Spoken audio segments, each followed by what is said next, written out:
퇴직 후의 긴 하루. 하루가 이렇게 길었던 적이 있었나 싶습니다. 눈을 떠도 일어나야 할 이유가 없고 시계를 봐도 약속이 없습니다. 예전에는 새벽에 알람이 울리면 벌떡 일어나 출근 준비를 했죠. 지하철 안에서 꾸벅꾸벅 졸며 언젠가 퇴직하면 푹 쉬어야지라고 생각했는데 막상 쉬게 되니까 너무 조용해서 무섭습니다. 이 고요함이 평화가 아니라 공허로 다가올 줄은 몰랐습니다. 요즘 유튜브에서 하루 4시간 근무, 월 120만 원 지급, 이런 영상들이 넘쳐납니다. 처음엔 저도 혹했습니다. 이거 나한테 딱인데? 하고 클릭했죠. 그런데 막상 알아보면 쉽지 않습니다. 경쟁이 치열하고 건강검진부터 서류까지. 연세가 좀 많으시네요. 그 한마디에 고개를 숙이고 돌아서야 했던 경험, 여러분도 있으시죠? 그 순간 마음 한켠에서 이런 생각이 스칩니다. 아, 이제 나는 사회에서 필요 없는 사람이 되었구나. 하지만 아닙니다. 그건 오해였습니다. 우리 세대는 아직 건강하고 아직 할 수 있습니다. 그리고 이제 정말로 우리를 위한 일자리가 생기고 있습니다. 2026년 1월 완전히 새로운 정책이 시작된다고 합니다. 정부가 노인 일자리를 지금보다 2배 가까이 늘려 2030년까지 130만 개를 만들겠다고 약속했죠. 그 숫자는 단순한 통계가 아닙니다. 그 안에는 다시 사회로 나올 수 있는 나의 기회가 있습니다. 솔직히 말씀드리면 저도 처음에는 믿지 않았습니다. 무슨 소리야? 나이 많은 사람 누가 뽑겠어? 하지만 작년 봄 동네 복지관에서 실제로 노인 일자리 설명회를 열었습니다. 회의실에는 제 또래 어르신들이 삼삼오오 모여 있었죠. 누구는 공공시설 청소, 누구는 아이들 등하교 도우미, 또 누구는 도서관에서 책을 정리한다고 했습니다. 그분들의 표정에는 오랜만에 본 활력이 있었습니다. 그 모습이 제 마음을 흔들었습니다. 나도 다시 사회의 한 부분이 될 수 있겠구나. 사실 일을 한다는 건 단순히 돈을 버는 게 아닙니다. 우리가 일하고 싶은 이유는 존재의 이유를 느끼고 싶어서입니다. 연금이 조금 부족해서도 맞지만 그보다 더 큰 건 나는 아직 살아있다는 감각을 되찾는 일입니다. 퇴직하고 처음 몇 달 동안은 그게 사라집니다. 주변 사람들도 바쁩니다. 가족은 각자 삶이 있고 친구들도 점점 연락이 줄어듭니다. 그러다 보니 하루가 참 깁니다. 해가 지기 전에 벌써 어두워진 마음. 그때 필요한 건 돈보다 역할이었습니다. 누군가 나를 기다려주고 내가 해야 할 일이 있다는 것. 이제 세상은 바뀌고 있습니다. 정부도 알고 있습니다. 노인 일자리는 단순한 복지가 아니라 국가의 건강을 지키는 일이라는 걸요. 일하는 노인은 단지 생산적인 존재가 아니라 사회를 지탱하는 힘입니다.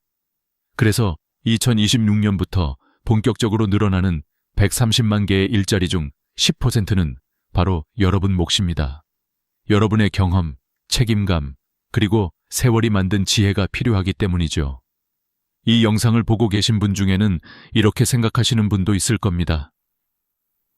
그래도 내 나이에 무슨 일을 해? 하지만 저는 말하고 싶습니다. 나이는 숫자일 뿐입니다. 우리 세대가 걸어온 길을 생각해 보세요. 전쟁 이후 아무것도 없던 시절, 손으로 공장을 세우고 논밭을 일구고 나라를 다시 세웠습니다. 그런 우리가 커피를 내리거나 아이들을 돌보지 못할 이유가 있을까요? 없습니다. 단지 시작이 늦었을 뿐입니다. 저는 어느 날 저녁 뉴스를 보다가 한 인터뷰를 봤습니다. 하루 4시간, 월 29만 원 받아요. 많지는 않지만 행복해요. 그 말이 마음에 남았습니다. 돈이 많아서가 아니라 그분의 눈빛에 생기가 있었거든요. 일을 하니까 규칙이 생기고 나를 필요로 하는 사람이 있다는 그 사실이 인생의 기쁨을 되살렸다고 했습니다. 그 말을 듣는 순간 저는 깨달았습니다.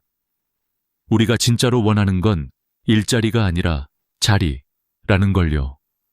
사회 속에서 여전히 존재하는 자리. 그걸 찾는 여정이 바로 오늘 이야기의 시작입니다. 그래서 오늘부터 저는 여러분과 함께 그 길을 걸어보려 합니다. 어떤 일자리가 있고 어떻게 신청할 수 있으며 실제로 그 일들이 우리 삶을 어떻게 바꿔놓는지를요. 이건 단순한 정책 소개가 아닙니다. 우리 세대가 다시 한번 사회의 중심으로 돌아오는 이야기입니다.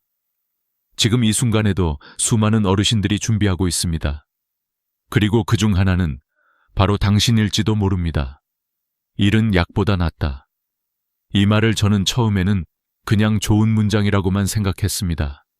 하지만 실제로 일하면서 몸으로 느꼈습니다. 정말로 일은 약보다 낫습니다. 퇴직 후 몇 달이 지나자 몸이 점점 무거워졌습니다. 병원에서 검진을 받았더니 의사는 말했습니다. 큰 병은 없지만 활동량이 너무 적으시네요. 이러면 근육도 줄고 혈당도 올라갑니다. 그때 깨달았습니다. 쉬는 게 건강에 좋다고 믿었는데 너무 쉬면 오히려 병이 되는구나. 그런데 일자리를 다시 구하고 나서 신기하게 몸이 가벼워졌습니다. 출근하려고 일찍 일어나 씻고 버스를 타고 사람을 만나고 점심을 먹고 웃고 대화하고 이 단순한 리듬이 약보다 강력했습니다.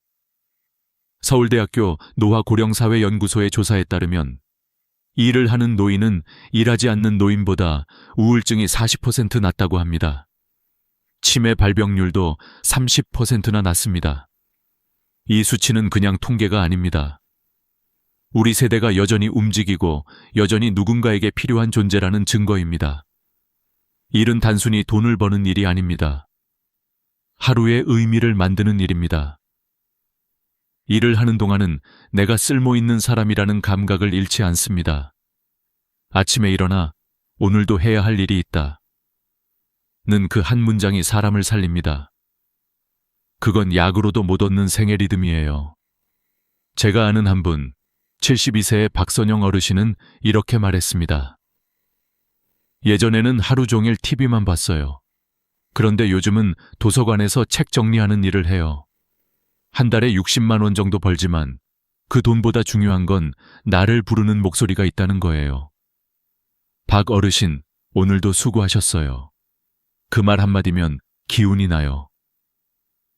그분의 눈빛은 반짝였습니다. 그게 바로 일의 힘입니다. 우리 세대는 평생 일만 하며 살아왔습니다. 그런데 정작 은퇴 후에는 일하지 말라고 합니다. 하지만 몸은 알고 있습니다. 일을 멈추면 마음도 멈춘다는 것을요. 손이 놀면 생각이 느려지고 발걸음이 멈추면 세상과의 연결이 끊어집니다. 일을 한다는 건 다시 세상과 연결되는 일입니다. 물론 나이가 들면 체력은 예전 같지 않습니다. 젊을 때처럼 하루 종일 땀 흘리는 일은 힘듭니다. 하지만 일의 형태는 달라질 수 있습니다. 이제는 살아가는 일을 위한 가벼운 일이 필요합니다. 누군가에게는 아이들을 지켜주는 일, 누군가에게는 도서관 책을 정리하는 일, 또 누군가에게는 전화 한 통으로 외로운 어르신의 마음을 다독이는 일이죠. 이런 일들이야말로 진짜 사회를 움직이는 일입니다. 저는 일하면서 한 가지를 더 배웠습니다. 건강은 운동이 아니라 의미에서 온다. 몸이 힘들어도 마음이 기쁘면 피로가 다르게 느껴집니다. 오늘도 사람들에게 도움이 됐다. 는 그 만족감이 약보다 강력한 면역이 됩니다. 그리고 놀랍게도 그런 마음이 생기면 몸도 따라옵니다. 표정이 밝아지고 잠이 잘 오고 식사도 맛있습니다. 이게 바로 일의 치유력입니다. 우리 주변엔 여전히 이 나이에 무슨 일을 해라며 움츠러드는 분들이 있습니다. 하지만 생각해보면 우리는 이미 평생 일을 통해 세상을 지탱해온 세대입니다. 회사를 세웠고 아이를 키웠고 집을 지었고 마을을 지켜왔습니다. 그런 우리가 갑자기 아무것도 안 해도 된다고요? 그건 세상의 착각입니다. 우리는 여전히 필요합니다. 단지 그 무대가 조금 바뀌었을 뿐입니다. 이제 일을 바라보는 시선도 바뀌어야 합니다. 일은 생계를 위한 것이 아니라 삶을 위한 것입니다. 돈보다 중요한 건 활력이고 활력보다 더 중요한 건 존엄입니다. 그 존엄을 지키는 가장 쉬운 방법이 바로 일하는 것입니다. 다음 이야기에선 정부가 이런 변화를 어떻게 받아들이고 우리 세대가 다시 무대로 나올 수 있도록 어떤 정책을 준비했는지 말씀드리겠습니다. 노후는 끝이 아닙니다. 이제부터가 다시 시작입니다. 정부가 나섰다. 몇 년 전만 해도 노인 일자리라는 말은 그냥 형식적인 복지 정책쯤으로 여겨졌습니다. 하지만 이제는 완전히 달라졌습니다. 정부가 직접 나섰습니다. 그 이유는 단순합니다.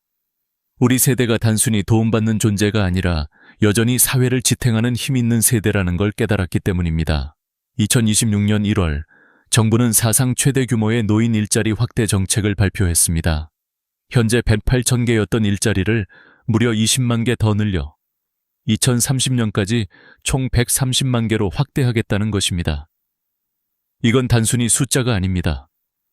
대한민국 전체 노인 인구의 10%에게 새로운 역할과 기회를 주겠다는 약속입니다. 그럼 어떤 일자리들이 있을까요? 크게 4가지입니다. 바로 공익활동형, 사회서비스형, 시장형, 취업알선형입니다. 이 4가지는 여러분의 건강 상태와 생활 리듬, 그리고 원하는 소득 수준에 따라 고를 수 있습니다. 하나씩 차근히 살펴볼까요? 먼저 공익활동형입니다. 이건 가장 기본적이고 가장 많은 어르신들이 참여하고 계신 일자리입니다. 만 65세 이상이면서 기초연금을 받는 분이라면 누구나 신청할 수 있습니다. 하루 3시간 이내, 한 달 30시간 정도 활동하면 월 29만 원을 받을 수 있습니다. 이건 단순한 아르바이트가 아닙니다. 지역사회에 기여하면서 동시에 스스로의 존재감을 되찾는 일입니다. 전화로 독거 어르신들의 안부를 묻거나 초등학교 앞에서 아이들의 등하교를 지켜주는 일, 이런 일들이 바로 공익활동형입니다. 게다가 이 활동비는 소득으로 잡히지 않습니다. 즉, 기초연금이나 국민연금에 전혀 영향을 주지 않습니다. 연금은 그대로 받고 활동비는 따로 받는 겁니다. 다음은 사회서비스형입니다. 이건 조금 더 전문적인 역할입니다. 만 65세 이상이면 누구나 지원할 수 있고 일부 직종은 60세 이상도 가능합니다. 한 달에 60시간 정도 일하면 월 62만 원에서 70만 원까지 받을 수 있습니다. 대표적인 예로는 아동 돌봄 지원이 있습니다. 맞벌이 부부의 자녀를 챙겨주거나 지역 아동센터에서 아이들의 숙제를 봐주고 간식을 챙기는 일입니다. 또 홀로 사시는 노인들을 방문해 안전을 확인하는 노인 안전 지원 일도 있죠. 이 일은 단순한 봉사가 아닙니다. 우리 세대의 따뜻한 마음과 경험이 그대로 전달되는 사회적 역할입니다. 교육을 조금 받으면 누구나 할 수 있고 보람은 그 어떤 일보다 큽니다. 세 번째는 시장형 사업단입니다. 이건 쉽게 말해 어르신들이 직접 운영하는 협동조합 같은 형태입니다. 카페, 세차장, 택배보조, 마을 미용실, 공동작업장 등 다양합니다. 근무 시간은 사업마다 다르지만 성과에 따라 월 50만 원에서 100만 원까지 가능합니다. 정부에서 초기 투자비와 인건비를 일부 지원해주기 때문에 처음 시작이 훨씬 수월합니다. 여러분, 또래분들과 함께 일하니 즐겁고 수익도 나면 보람이 배가 됩니다. 이건 단순한 일자리가 아니라 작은 사업의 시작이기도 합니다. 마지막은 취업알선형입니다. 민간 기업에서 직접 고용하는 방식입니다. 만 60세 이상이면 누구나 신청할 수 있습니다. 대표적인 일자리는 경비, 청소, 사무보조, 요양보조 같은 직종입니다. 최저임금 이상을 보장받기 때문에 월 100만 원에서 150만 원까지 받을 수 있습니다. 게다가 정부가 기업의 인건비를 지원하기 때문에 시니어 채용이 점점 늘고 있습니다. 기업 입장에서도 경험 많고 성실한 인력을 확보할 수 있고 우리는 안정적인 일자리를 얻는 셈이죠. 그리고 이 4가지를 연결해주는 제도가 있습니다. 바로 시니어 인턴십입니다. 3개월 동안 인턴으로 일해보고 기업과 잘 맞으면 정규직으로 전환되는 방식입니다. 정부가 한 사람당 최대 240만 원을 지원해주기 때문에 기업 부담이 거의 없습니다. 덕분에 많은 어르신들이 인턴으로 시작해 지금은 정규직으로 안정된 삶을 살고 있습니다. 이 모든 정책의 핵심은 단 하나입니다. 노인은 보호받아야 할 존재가 아니라 함께 일할 수 있는 동반자다. 이건 복지가 아니라 공존의 선언입니다. 저는 이 정책을 보며 세상이 조금씩 바뀌고 있음을 느꼈습니다. 우리 세대가 사회의 중심에서 밀려난 게 아니라 이제는 다른 방식으로 중심에 서게 되는 겁니다. 그리고 그 변화의 문이 이제 열렸습니다. 이 문을 두드릴 용기만 있으면 인생의 두 번째 봄은 충분히 찾아옵니다. 이제 다음 이야기에선 실제로 그 문을 두드리고 새로운 인생을 시작한 분들의 이야기를 전해드리겠습니다. 그들의 하루 속에는 우리 모두가 잊고 있던 희망이 숨어 있습니다. 노년에도 다시 일어선 사람들. 그들은 우리에게 단순한 사례가 아닙니다. 그들의 삶은 곧 가능성의 증거입니다. 지금부터는 실제로 노인 일자리를 통해 인생의 두 번째 봄을 맞은 5분의 이야기를 들려드리겠습니다.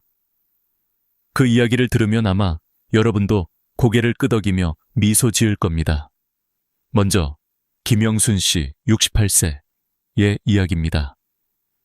남편을 일찍 떠나보내고 혼자 살던 그녀는 어느 날 문득 거울을 보고 깜짝 놀랐다고 합니다. 표정이 너무 어두웠어요. 매일 집안에만 있으니까 내가 점점 사라지는 느낌이었죠. 그러다 동네 주민센터에서 노노케어 일자리 모집을 알게 되었습니다. 처음에는 이 나이에 무슨 일을 해? 라며 망설였지만 신청서를 냈습니다. 그리고 지금은 일주일에 3번 독거 어르신들에게 안부 전화를 겁니다.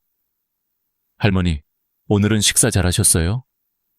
영순 씨, 오늘 전화해줘서 고마워요. 기다리고 있었어요. 이 한마디에 김 씨의 마음이 따뜻하게 데워집니다. 한 달에 29만 원을 받습니다. 큰 돈은 아니지만 그녀는 말합니다. 그분들이 제 전화를 기다려요. 그게 저한테는 월급보다 더 큰 힘이에요. 그녀는 더 이상 외롭지 않습니다. 이제 매일이 누군가의 하루를 밝히는 작은 등불이 되었으니까요. 다음은 박철수 씨 64세의 이야기입니다. 그는 은행에서 30년을 근무했습니다. 퇴직 후 퇴직금과 연금 덕분에 돈 걱정은 없었지만 마음이 허했습니다. 하루 종일 시간이 남아요. 아내는 TV 보라 하지만 너무 답답했죠. 그러다 도서관에서 시니어 사서 보조 모집을 받습니다. 책을 좋아하던 그는 바로 지원했고 지금은 주 5일 하루 4시간씩 일합니다. 책을 정리하고 도서 대출을 돕고 학생들에게 책을 추천해 줍니다. 책 냄새가 좋아요. 하루가 너무 빨리 가요. 월급은 65만 원. 그는 이렇게 말했습니다. 돈보다 더 좋은 건 내가 여전히 사회에 속해 있다는 느낌이에요. 일 시작하고 나서 아내가 그래요. 당신 얼굴이 다시 살아났어 라고요. 퇴직 후에도 그는 여전히 누군가에게 필요한 사람입니다. 세 번째는 이순자 씨 70세입니다. 평생 가정주부로 살다가 남편을 먼저 보내고 혼자 남았습니다. 하루 종일 말 한마디 안 하고 지낼 때가 많았어요. 너무 외로웠죠. 그러다 노인복지관에서 시니어 카페 직원 모집 공고를 봤습니다. 카페? 내가 커피를 만들 수 있을까? 하지만 그녀는 도전했습니다. 2주간의 바리스타 교육을 받고 처음으로 앞치마를 맸습니다. 손님에게 커피를 내밀던 첫날 손이 떨렸다고 합니다. 그런데 손님이 웃으며 말했습니다. 어머니, 커피가 정말 맛있어요. 정성이 느껴집니다. 그 한마디에 눈물이 났습니다. 지금 그녀는 하루 5시간씩 일하며 월 80만 원을 법니다. 돈도 좋지만 그보다 내가 다시 살아있다는 게 좋아요. 일 끝나고 동료들과 수다를 떨며 웃는 그녀의 얼굴에는 예전엔 없던 생기가 깃들어 있습니다. 네 번째는 최동수 씨 62세입니다. 자영업 실패 후 빚더미에 올라 한때는 밤마다 잠을 이루지 못했습니다. 60이 넘으니까 아무도 저를 써주지 않더군요. 그때 알게 된 것이 시니어 인턴십이었습니다. 정부 지원 덕분에 편의점에서 인턴으로 일하게 되었고 지금은 정규직입니다. 하루 5시간, 주 5일 근무. 포스기 앞에 서면 젊은 시절의 자신이 떠오릅니다. 손님이 아저씨, 이거 할인돼요? 하고 묻는 게 그렇게 반가울 줄 몰랐어요. 지금 그는 월 140만 원을 벌며 빚을 갚고 있습니다. 그는 말합니다. 돈보다 더 좋은 건 누군가 나를 믿어준다는 거예요. 내가 쓸모있는 사람이라는 거요. 편의점의 밝은 불빛 속에서 그는 인생의 새 아침을 맞고 있습니다. 마지막은 정미자 씨 67세입니다. 남편을 오랫동안 간병하다 떠나보낸 후 삶의 이유를 잃었습니다. 간병이 제 일상이었는데 남편이 떠나고 나니 하루가 너무 길었어요. 그런데 남편을 돌보며 배운 경험이 뜻밖의 새로운 길이 되었습니다. 요양보호사 자격증을 따서 요양원에서 일하기 시작한 것입니다. 하루 8시간, 주 5일 근무. 식사를 도와드리고 옷을 갈아입히고 함께 산책도 나갑니다. 그녀는 이렇게 말했습니다. 힘들지만 감사해요. 어르신들이 제 손을 잡고 고마워 하실 때마다 남편을 다시 돌보는 마음으로 일해요. 월급은 190만 원. 지금 그녀는 빚도 갚고 손주 용돈도 줍니다. 무엇보다 마음이 채워졌다고 합니다. 이제는 제가 돌봄을 받는 게 아니라 누군가를 돌보는 사람이 됐어요. 그게 행복이에요. 이 5사람의 공통점은 단 하나입니다. 그들은 포기하지 않았습니다. 나이를 이유로 주저앉지 않았습니다. 그리고 다시 일어서서 자신만의 무대를 찾았습니다. 그들의 이야기는 말합니다. 늦었다고 생각할 때가 바로 시작할 때다. 다음 이야기에서는 이 희망의 무대로 들어가는 구체적인 방법과 절차를 알려드리겠습니다. 지금 여러분이 해야 할 일, 바로 그것입니다. 이제 여러분의 차례입니다. 누군가의 이야기를 듣고 감동하는 것도 좋지만 진짜 중요한 건 나도 해볼 수 있다는 마음입니다. 그렇다면 지금부터 구체적으로 어떻게 신청하고 준비해야 하는지 차근차근 알려드리겠습니다. 이 부분은 여러분의 삶을 바꾸는 실질적인 지침이 될 겁니다. 먼저 신청식입니다. 2026년 노인 일자리 신청은 2025년 12월부터 접수가 시작됩니다. 아직 시간이 있잖아 하고 미루면 안 됩니다. 예산이 한정돼 있어서 일찍 신청하는 분이 훨씬 더 좋은 자리를 고를 수 있습니다. 선착순은 아니지만 조기 접수자가 선택의 폭이 넓습니다. 그러니 지금부터 미리 준비해 두세요. 신청 방법은 3가지입니다. 1. 방문 신청 가장 확실한 방법입니다. 가까운 노인복지관, 시니어클럽, 주민센터에 직접 방문하세요. 대한노인회 취업지원센터에서도 접수 가능합니다. 가시면 담당자가 친절히 안내해 줍니다. 신분증, 통장사본, 건강보험, 자격확인서 정도만 챙기면 됩니다. 기초연금 수급자는 수급확인서도 함께 가져가면 더 좋습니다. 이 온라인 신청 요즘은 인터넷으로도 얼마든지 가능합니다. 복지로 홈페이지나 워크넷 사이트에 들어가면 노인 일자리 메뉴가 있습니다. 또 하나, 노인 일자리 역이라는 한국노인인력개발원 사이트도 있습니다. 이곳에서 지역별, 직종별로 일자리를 확인하고 바로 신청할 수 있습니다. 컴퓨터나 스마트폰으로 쉽게 접근할 수 있고 모르시겠다면 자녀분들께 잠시 도움을 받으셔도 좋습니다. 3전화 신청, 나는 인터넷이 어려워요 하시는 분들도 걱정하지 마세요. 전화 한 통이면 됩니다. 어르신 일자리 상담 전화는 1544-3388, 한국노인인력개발원은 1577-1923, 복지로 상담센터는 129번입니다. 전화로 거주 지역을 말씀하시면 담당자가 가능한 일자리와 절차를 상세히 안내해 줍니다. 이게 가장 간단하고 빠른 방법입니다. 그럼 신청서를 제출하고 나면 어떤 과정을 거칠까요? 먼저 담당자와 1:1 상담을 진행합니다. 건강은 어떤지, 어떤 일을 원하는지, 하루 몇 시간 일할 수 있는지 등을 확인합니다. 그 다음 선발 기준표에 따라 점수가 부여됩니다. 기초연금 수급자, 저소득층, 장기 실업자는 가산점이 있습니다. 건강 상태도 중요한 요소입니다. 최종적으로 고득점 순으로 선발되며 이후 직무 교육 과정으로 이어집니다. 이 교육은 무료입니다. 기초 소양 교육과 안전 교육을 약 6시간, 직무에 따라 6시간에서 유수 시간 정도의 실습 교육이 진행됩니다. 예를 들어 노노케어나 아동 돌봄의 경우 대화법과 응급상황 대처법을 배우게 됩니다. 교육이 끝나면 수료증이 발급되고 드디어 근무지 배정이 이루어집니다. 이쯤에서 자주 나오는 질문들을 정리해 볼까요? 큐인. 기초연금과 중복으로 받을 수 있나요? 가능합니다. 특히 공익활동형은 공공근로로 분류되기 때문에 소득으로 잡히지 않습니다. 연금은 그대로 받고 활동비는 따로 받습니다. 큐티. 국민연금이 줄어들지 않나요? 아닙니다. 연소득 2천만 원 이하라면 영향을 받지 않습니다. 공익활동형은 해당 사항이 전혀 없고 사회서비스형이나 취업발전형도 대부분 문제 없습니다. 큐신. 나이가 많아도 가능한가요? 가능합니다. 70대, 심지어 80대 초반 어르신들도 건강하면 충분히 일하고 계십니다. 본인의 체력에 맞는 일자리를 선택하면 됩니다. Q4. 특별한 자격증이 필요한가요? 대부분 필요 없습니다. 무료로 기본 교육을 받을 수 있습니다. 단, 요양보호사나 전문 서비스형은 자격증이 있으면 유리합니다. Q2부. 계약 기간은 얼마나 되나요? 일반적으로 1년입니다.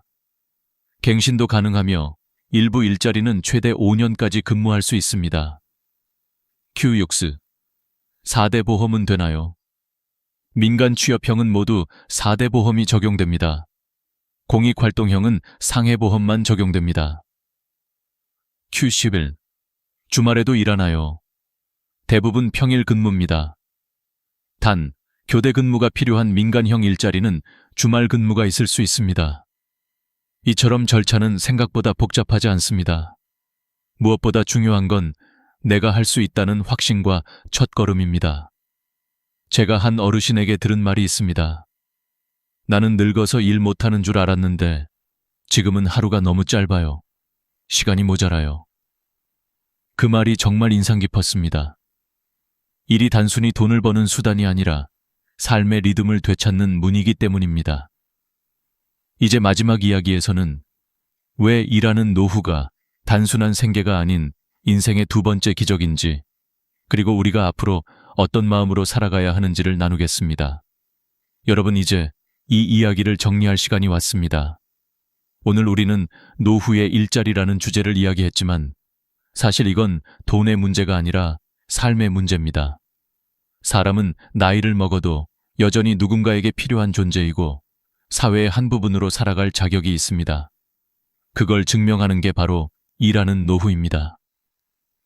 일을 한다는 건 단순히 수입을 얻는 게 아닙니다. 그건 건강을 지키는 일이고 외로움을 막는 일, 그리고 존엄을 지키는 일입니다. 많은 어르신들이 이렇게 말씀하십니다. 몸은 힘들어도 마음은 젊어졌어요. 이젠 하루가 기다려져요. 그 말이 바로 인생의 답 아닐까요? 여러분도 아마 공감하실 겁니다. 일이란 건 젊은 사람만의 전유물이 아닙니다. 우리 세대의 경륜과 인내, 그리고 따뜻한 마음은 세상이 꼭 필요로 합니다. 아이들을 돌보는 손길, 혼자 사는 노인을 챙기는 전화 한 통, 도서관에서 책을 정리하는 손길. 이 모든 게 세상을 조금 더 따뜻하게 바꾸고 있습니다. 그리고 지금 기회는 다시 한번 여러분 앞에 있습니다. 정부는 2026년부터 노인 일자리를 130만 개로 늘리겠다고 약속했습니다. 그건 단순히 숫자가 아니라 여러분의 이름이 적힌 자리가 130만 개 더 생긴다는 뜻입니다. 포기하지 마세요. 나는 나이가 많아서 안 돼. 그 생각을 버리면 인생은 언제든 다시 시작할 수 있습니다. 60대는 이제 중년, 70대는 젊은 노인이라고 합니다. 평균 수명이 85세인 지금 우리는 아직 인생의 3분의 1을 남겨두고 있습니다. 그 시간을 어떻게 보낼지 결정하는 건 바로 지금입니다. 이를 통해 하루를 다시 채워보세요. 아침에 일어나 씻고 나가서 사람을 만나고 웃고 대화하고 땀 흘리는 일. 그게 바로 살아있다는 증거입니다. 그리고 그 모든 게 여러분의 마음과 몸을 젊게 만듭니다.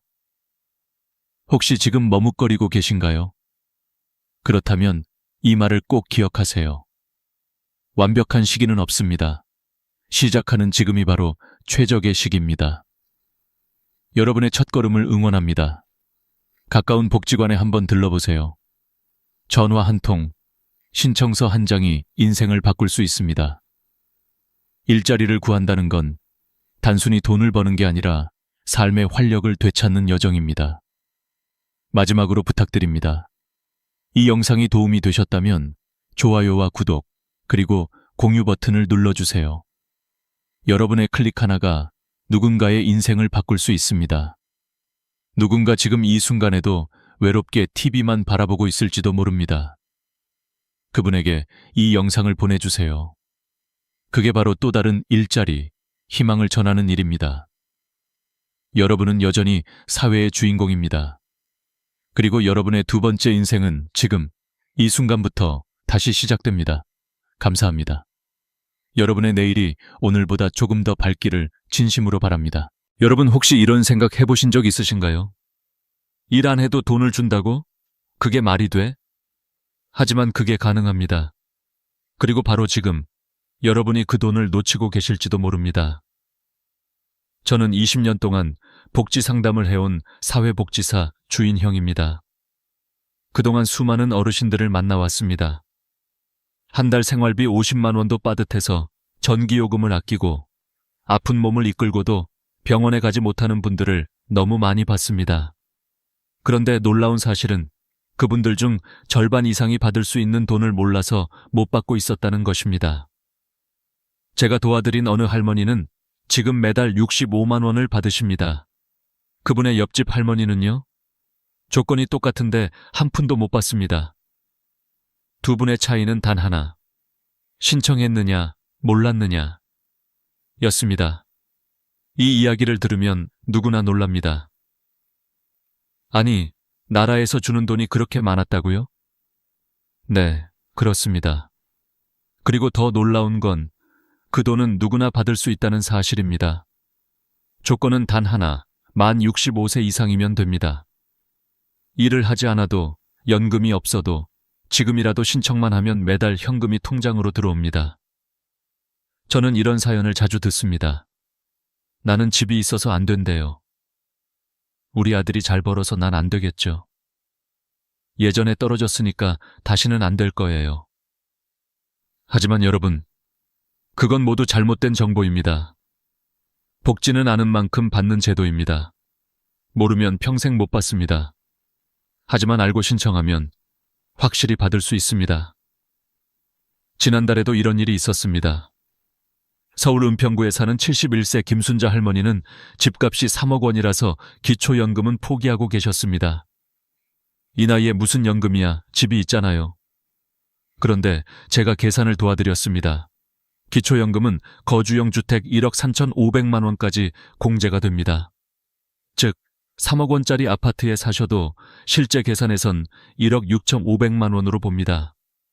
거기에 생활준비금 2천만 원 공제, 자동차 한 대도 제외됩니다. 결국 김순자 할머니는 기준 이하였던 거죠. 그 결과 한 달 뒤 통장에 34만 4천 원이 찍혔습니다. 선생님, 내가 평생 이런 돈을 받을 줄은 몰랐어요. 그분의 눈에 눈물이 맺혔습니다. 이렇듯 몰라서 포기하는 순간 돈은 사라집니다. 하지만 아는 순간 인생이 달라집니다. 여러분, 지금도 매달 받을 수 있는 돈이 있습니다. 그 돈은 단순한 용돈이 아닙니다.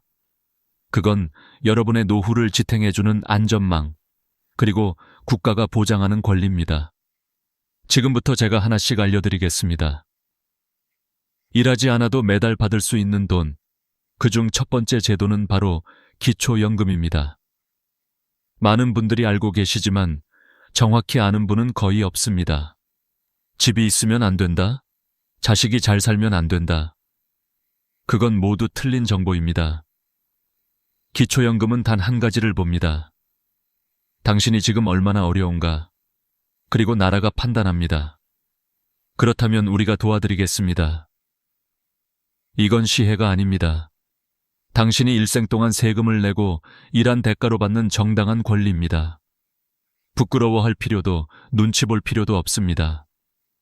나라가 주는 돈을 받는다는 건 당신이 그동안 열심히 살아온 증거입니다.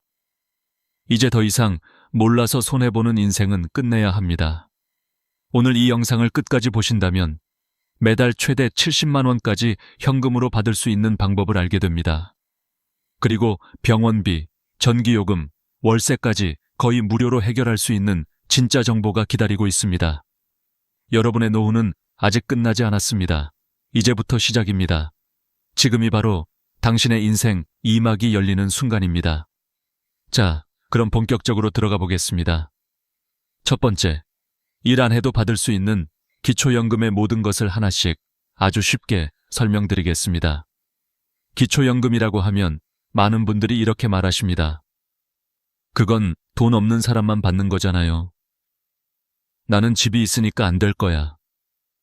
하지만 그건 정말 잘못된 생각입니다. 제가 20년 동안 상담하면서 수백 번 들은 말이고 그때마다 저는 이렇게 대답했습니다. 아니요, 선생님. 집이 있어도 충분히 가능합니다. 오늘 저는 이 오해를 완전히 풀어드리겠습니다. 그리고 실제로 집이 있어도 자식이 잘 살아도 기초연금을 받을 수 있는 이유를 정확히 알려드리겠습니다. 기초연금은 간단히 말해서 정부가 주는 노후 용돈입니다. 만 65세 이상이면 누구나 신청할 수 있습니다. 정부가 여러분의 생활을 돕기 위해 매달 통장으로 보내주는 돈이죠. 그 금액이 바로 2025년 기준 월 최대 34만 4천 원입니다. 아무 일도 하지 않아도 매달 꼬박꼬박 들어옵니다. 그런데 왜 많은 분들이 못 받고 계실까요? 그 이유는 단 하나. 잘못된 정보 때문에 스스로 포기하기 때문입니다. 먼저 가장 흔한 오해, 집이 있으면 안 된다. 많은 어르신들이 이렇게 말씀하세요. 우리 집이 3억인데 무슨 연금을 받아요? 나는 아파트도 있고 예금도 조금 있는데 안 될 거예요. 하지만 기초연금의 계산 방식은 그렇게 단순하지 않습니다. 국가는 실제로 쓰고 있는 거주용 주택에 대해서는 1억 3,500만 원까지 공제해 줍니다. 즉, 서울에 3억짜리 아파트가 있어도 실제 계산에서는 1억 6,500만 원으로만 봅니다. 여기에 생활준비금 2천만 원도 공제됩니다. 자동차 한 대는 기본적으로 제외됩니다. 그래서 실제로 계산해보면 집값이 3억이고 예금이 5천만 원 있어도 충분히 기준 이하로 나오는 경우가 많습니다. 제가 만난 김정자 할머니가 바로 그런 경우였습니다. 나는 집이 있어서 안 돼요. 그렇게 말씀하시던 분이 제가 계산을 도와드리자 결과는 놀라웠습니다. 충분히 가능했습니다. 그분은 지금 매달 34만 원을 받고 계십니다. 선생님, 집이 있어도 받을 수 있다니 세상에 이런 제도가 있었네요. 그분의 얼굴에는 10년은 젊어진 듯한 미소가 번졌습니다. 기초연금의 기준은 생각보다 명확합니다. 2024년 기준으로 혼자 사는 경우 월 소득 인정액이 213만 원 이하, 부부는 340만 8천 원 이하이면 됩니다. 여기서 말하는 소득 인정액이란 실제 월소득 플러스 재산을 소득으로 환산한 금액을 합친 것입니다. 그런데 이 계산이 복잡해 보여서 많은 분들이 아예 시도조차 하지 않으십니다. 하지만 주민센터에 가면 직원이 전부 계산해 줍니다. 여러분이 직접 할 건 거의 없습니다. 신분증, 통장 사본만 있으면 됩니다. 그 외의 건 담당자가 도와드립니다. 그리고 또 하나의 큰 오해가 있습니다. 우리 아들이 대기업 다니는데 그럼 나는 안 되지? 딸이 의사라서 나는 해당이 없을 거야. 이건 정말 많은 분들이 헷갈려 하십니다. 그런데 기초연금은 자녀의 소득과 전혀 상관이 없습니다. 다시 한번 강조합니다. 자녀의 소득은 단 1원도 영향을 주지 않습니다. 기초연금은 오직 본인과 배우자의 재산과 소득만 봅니다. 즉, 아들이 연봉 1억을 벌어도 상관없습니다. 딸이 변호사여도 전혀 문제 없습니다. 자식이 잘 사는 것과 부모의 기초연금은 완전히 별개입니다. 그럼 실제로 얼마나 받을 수 있을까요? 2025년 기준으로 최대 34만 4천 원입니다. 국민연금을 거의 받지 않거나 적게 받는 분들은 거의 대부분 전액을 받을 수 있습니다. 국민연금이 월 48만 4,770원 이하라면 100% 지급됩니다. 그 이상이면 일부 감액되지만 완전히 없어지지는 않습니다. 예를 들어 국민연금이 월 100만 원이라면 기초연금은 약 15만 원 정도 받을 수 있습니다. 그리고 부부가 모두 기초연금을 받을 경우엔 각자 20% 감액됩니다. 즉, 각각 27만 5천 원씩 받아 부부 합계 55만 원 이상이 됩니다. 둘이 함께 받으면 한 달 식비, 공과금이 충분히 해결됩니다. 제가 상담한 어떤 부부는 우리는 국민연금도 있고 집도 있어서 안 될 거예요 라고 하셨습니다. 하지만 계산을 해보니 충분히 기준 아니었습니다. 그 부부는 지금 매달 55만 원을 받고 있습니다. 그 돈으로 손주 용돈도 주고 병원비도 내고 남는 돈으로는 작은 여행도 다니신다고 합니다. 이처럼 기초연금은 모르면 못 받고 알면 무조건 유리한 제도입니다. 게다가 신청도 아주 간단합니다. 생일 한 달 전부터 신청할 수 있습니다. 예를 들어 3월생이라면 2월부터 가능하고 신청 즉시 생일이 속한 달부터 지급됩니다.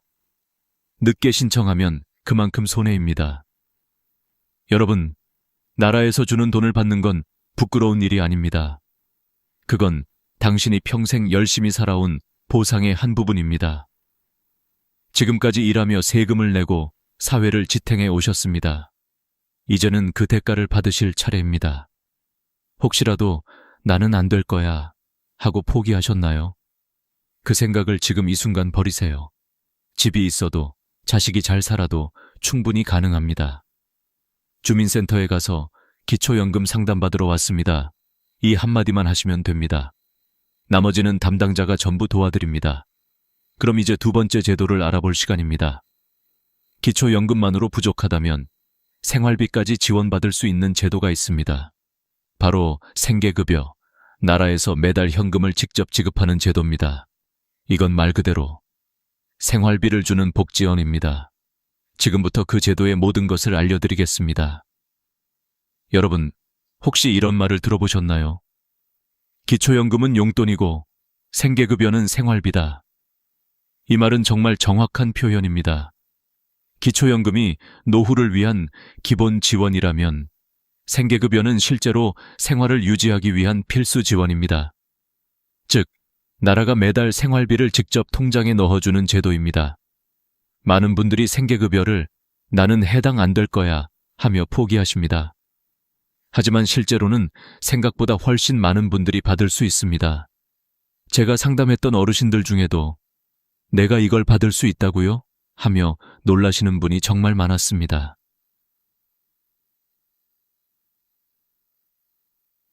서울 강북구에 사는 73세 김병수 어르신은 국민연금이 한 달에 25만 원뿐이었습니다. 그마저도 약값과 전기요금 내면 아무것도 남지 않았죠. 김 어르신은 나는 국가 지원받을 자격이 없을 거야 라고 생각했지만 제가 생계급여를 알려드리고 신청을 도와드렸습니다. 결과는요, 한 달 뒤 통장에 65만 원이 들어왔습니다. 그리고 의료급여까지 함께 승인돼 병원비가 거의 무료가 됐습니다. 선생님, 이 돈이 없었으면 겨울에 전기 끊길 뻔했어요. 그분의 눈에는 눈물이 그렁그렁했습니다. 이처럼 생계급여는 진짜 삶을 바꾸는 제도입니다. 한 달 70만 원이면 크지 않아 보이지만 그 돈이 있는 것과 없는 것의 차이는 너무나 큽니다.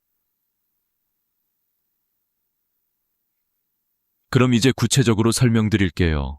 생계급여는 중위소득 30% 이하인 분들에게 지급됩니다.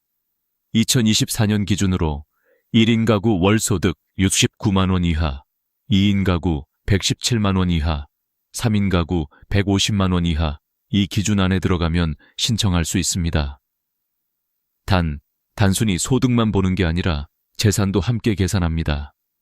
1인 가구 기준으로는 일반 재산 3,200만 원 이하, 금융재산 2천만 원 이하, 자동차 150만 원 이하. 이 조건이면 거의 대부분 가능합니다. 그리고 여기서 중요한 포인트. 집이 있으면 안 된다는 말도 틀린 정보입니다. 생계급여에서도 거주용 재산은 대도시 기준 1억 3,500만 원까지 공제됩니다.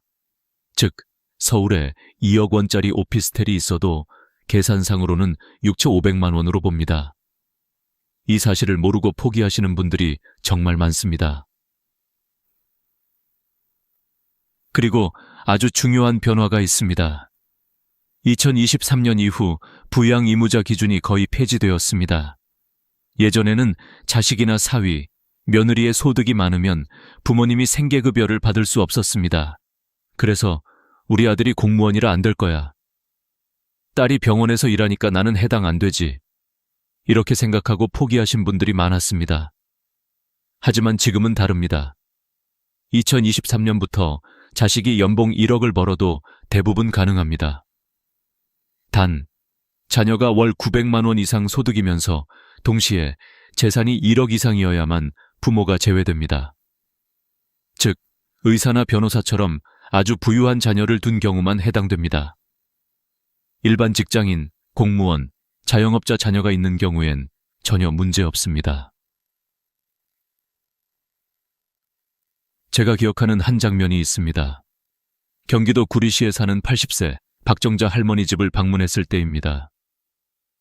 냉장고 안에는 김치 반 통, 계란 몇 개가 전부였습니다. 할머니, 왜 생계급여 신청 안 하셨어요? 그분은 이렇게 대답하셨습니다. 큰아들이 공무원이라 괜찮을 줄 알았어요. 그 오해 때문에 3년 동안 한 푼도 못 받으셨던 겁니다. 제가 도와드려 바로 신청했습니다. 한 달 뒤부터 매달 68만 원이 통장에 들어왔습니다. 이제 마음이 놓여요. 전기요금도 밀리지 않고 시장도 다녀올 수 있어요. 그분은 손을 꼭 잡으며 울먹이셨습니다. 여러분, 이게 바로 생계급여의 힘입니다. 몰라서 못 받는 것, 그것이 가장 큰 손해입니다.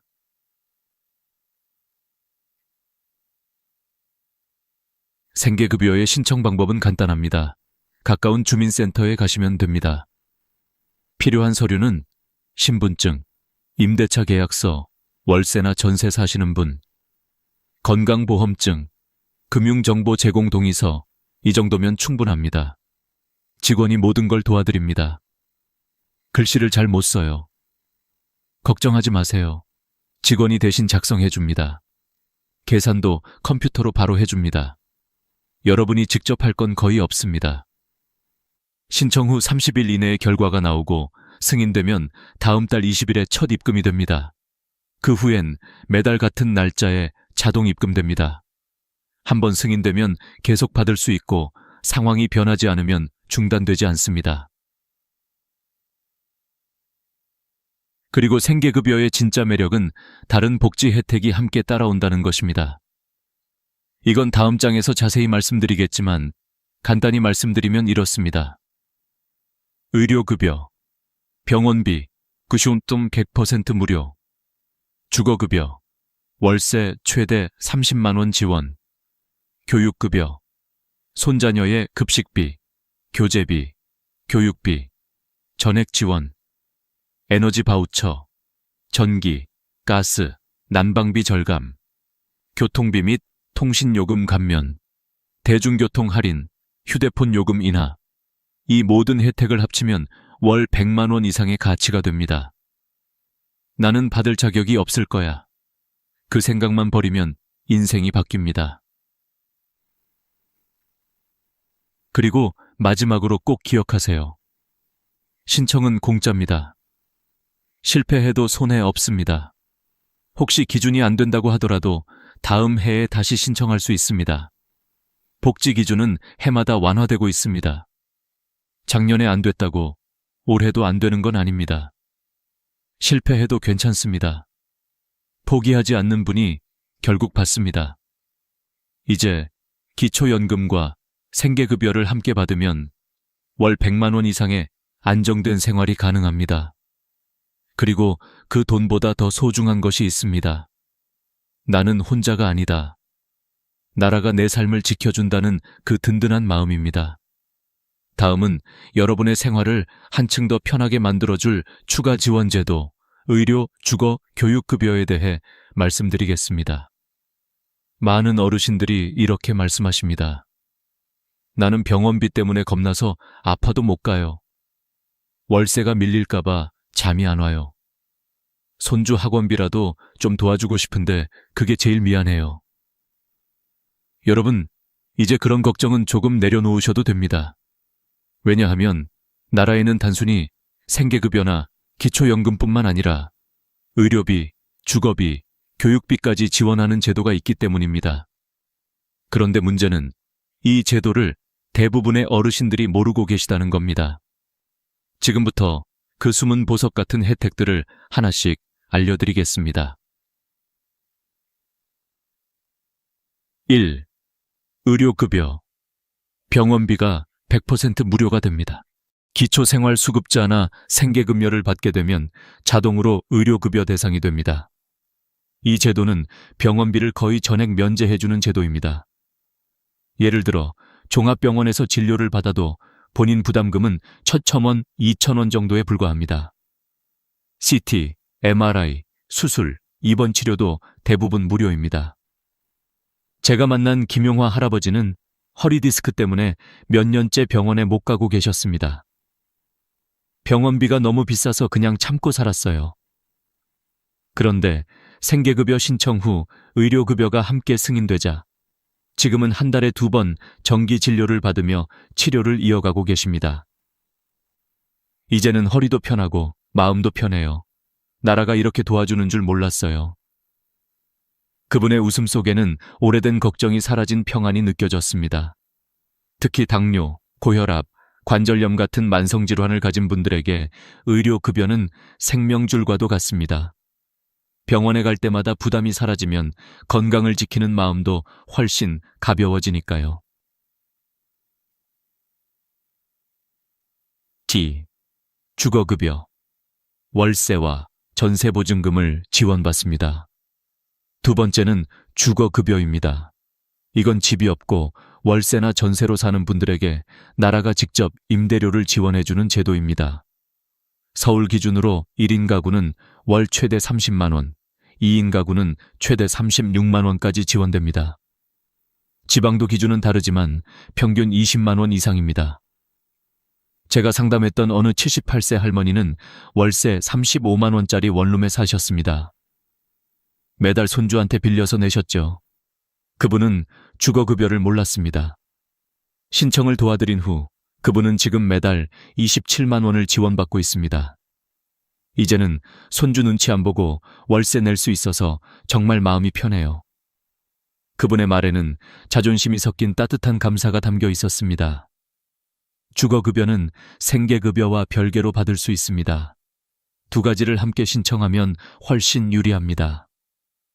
월세가 부담이라면 꼭 물어보세요. 주거급여도 받을 수 있을까요? 주민센터 담당자가 친절히 안내해 줄 겁니다. 3. 교육급여. 손주 교육비도 지원됩니다. 혹시 손자녀가 초중 고등학생인가요? 그렇다면 교육급여도 받을 수 있습니다. 이 제도는 기초생활수급자나 생계급여 대상자 가정의 학생들에게 교재비, 급식비, 교복비, 학용품비 등을 전액 지원하는 제도입니다. 초등학생은 연간 약 30만 원, 중학생은 47만 원, 고등학생은 65만 원 정도가 지급됩니다.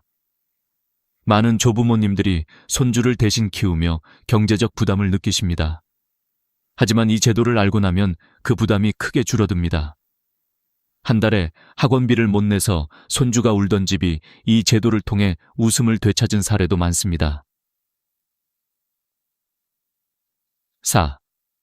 에너지 바우처, 교통비, 통신비 감면 복지 제도는 여기서 끝이 아닙니다. 이건 정말 보너스 같은 혜택입니다. 에너지 바우처, 여름철 냉방비, 겨울철 난방비를 지원받습니다. 연간 최대 24만 원까지 전기요금, 가스요금 감면이 가능합니다. 통신요금 감면, 휴대폰 요금이 매달 최대 1만 원 할인됩니다. 일부 어르신은 월 요금이 1,000원대로 줄어듭니다. 교통비 할인, 65세 이상은 대부분 지하철, 버스 무료 또는 절반 이하 요금입니다. 어떤 지역은 택시 요금 할인도 적용됩니다.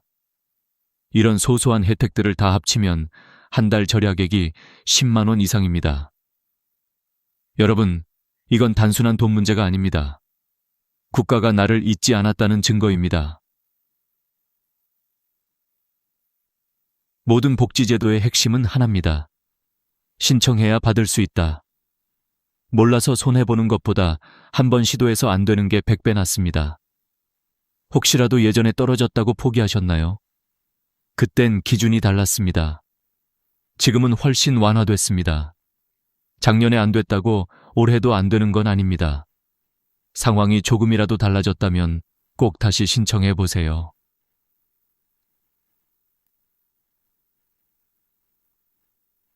제가 현장에서 만난 한 어르신은 이런 게 있는 줄 알았으면 진작 신청했지요. 라고 하셨습니다. 그분은 기초연금 34만 원, 생계급여 50만 원, 그리고 의료 주거급여까지 받아서 지금은 매달 110만 원 이상의 혜택을 받고 계십니다. 이제는 자식들 눈치 안 보고 살아요. 살아보니 나라가 참 고맙네요. 여러분도 가능합니다. 이건 복잡한 제도가 아니라 여러분의 권리입니다. 오랜 세월 일하고 세금 내고 이 나라를 지탱해온 당신이기에 국가가 드리는 마땅한 응답입니다. 이제 다음 단계로 넘어가겠습니다. 기초연금과 생계급여를 함께 받을 수 있는 중복수급의 비밀을 알려드리겠습니다. 두 제도를 병행하면 어떻게 되는지, 그리고 어떤 조합이 가장 유리한지 지금 공개합니다. 많은 어르신들이 이렇게 물어보십니다. 기초연금이랑 생계급여 두 개 다 받을 수 있나요? 답은 단호하게 네, 가능합니다. 단, 대부분의 분들이 이 사실을 모르고 있습니다. 하나만 받을 수 있는 거 아니야? 기초연금 받으면 생계급여는 안 된다던데. 이런 오해가 너무 많죠. 하지만 실제로 두 제도는 성격이 완전히 다릅니다. 그래서 함께 받는 게 법적으로 전혀 문제 없습니다. 1. 두 제도의 차이를 먼저 알아야 합니다. 기초연금은 노후 용돈 개념입니다. 65세 이상 중산층 이하 어르신이라면 누구나 받을 수 있는 제도죠. 2025년 기준 최대 34만 4천 원이 매달 지급됩니다. 반면 생계급여는 생활비, 보조입니다. 소득이 중위소득 30% 이하라면 받을 수 있으며 1인 가구 기준 월 65만에 70만 원이 지급됩니다. 즉, 기초연금은 연령 기준, 생계급여는 소득 기준으로 나뉩니다. 서로 조건이 다르기 때문에 중복수급이 가능한 겁니다. 2. 두 제도를 함께 받을 때의 실제 금액. 그럼 실제로 얼마를 받을 수 있을까요? 제가 상담했던 한 어르신의 사례를 예로 들어보겠습니다. 서울 은평구에 사는 72세 윤정순 어르신은 국민연금이 한 달에 20만 원밖에 없었습니다.